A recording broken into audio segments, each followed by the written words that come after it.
Hello my dear student, welcome to Educ Learner. Dear student, সরল সুদ কষার আমরা থিওরি কমপ্লিট করেছি। আমরা 1 থেকে 7 নম্বর কমপ্লিট করে ফেলেছি। আজকে আমরা করব পেজ নাম্বার 46-এর 8 নম্বর অঙ্ক। দেখো কোষে দেখে 2 সরল সুদ কষার 8 নম্বর অঙ্ক। দেখো আমি কি বলেছিলাম যে অঙ্কে কি দেওয়া আছে সেটা আমাদের দেখতে হবে, অঙ্কে কি বলেছে সেটা আমাদের বুঝতে হবে, তাহলেই অঙ্ক অর্ধেক হয়ে যাবে। দেখো মান্নান মিয়া কিছু টাকা, মান্নান মিয়া কিছু টাকা, টাকা এখানে দেওয়া নেই অর্থাৎ আসল দেয়নি, কিছু টাকা ধার করায় 6 বছর পর দেখলেন যে সরল সুদের পরিমাণ মানে সুদের পরিমাণ আসলের এত অংশ হয়ে গেছে। বোঝা গেছে? দেখো তাহলে বার্ষিক শতকরা সরল সুদের হার কত ছিল নির্ণয় করি। দেখো এখানে সরাসরি আমাদের আসল দেওয়া নেই, বাট আমরা আসল ধরে ইনডাইরেক্টলি এখানে দেখো আসল আমাদের ধরে নিতে হবে। আসল পেয়ে যাব, সময় পেয়ে যাব 6 বছর। দেখো সুদ আসলের এত অংশ হয়ে গেছে মানে আসলের সঙ্গে এত গুণ করে দেবো, আমরা আই পেয়ে যাব, পি পেয়ে যাব, টি পেয়ে যাব। আমাদের কি বের করতে বলেছে? সরল সুদের হার। তাহলে দেখো যা যা দেওয়া আছে এখানে লিখে ফেলি। দেওয়া আছে, দেখো সময় কত বছর বলো? সময়টি সমান সমান কত বছর? 6 বছর। দেখো আমরা ধরি আসল সমান সমান পি টাকা।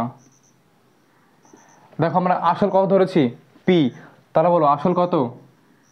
আসল প্রিন্সিপাল সমান সমান পি টাকা। দেখো নেক্সট কি বলেছে যে সরল সুদের পরিমাণ মানে সুদ সুদ সমান সমান অর্থাৎ সুদ আই সমান সমান, দেখো সুদের পরিমাণ আসলের এত অংশ অর্থাৎ আসল পি এর কত অংশ? 3/8 অংশ। এবার দেখো পি এর মানে কি? গুণ 3/8 মানে কত? 3p/8।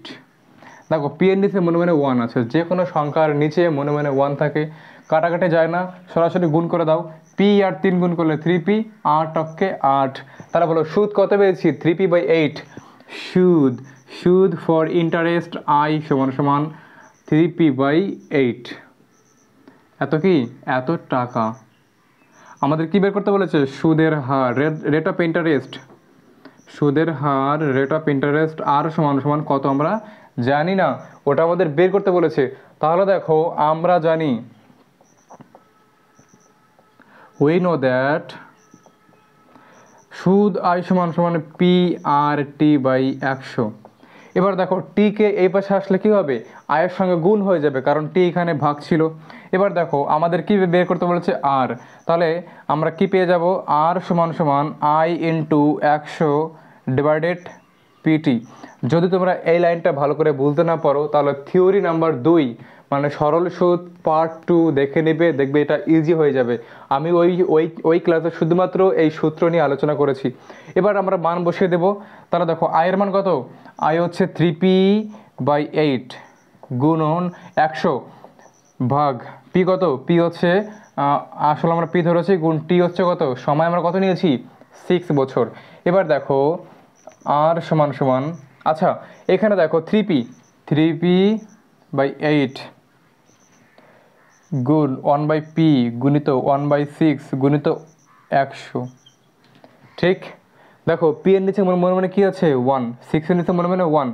যখনই এই ভাগ চিহ্নটা আমরা গুণ আকারে লিখলাম তখন এই সংখ্যাটা উল্টে গেল, মানে পি নিচে 1 উপরে। ঠিক? এবার কাটাকাটি করবো, চলো।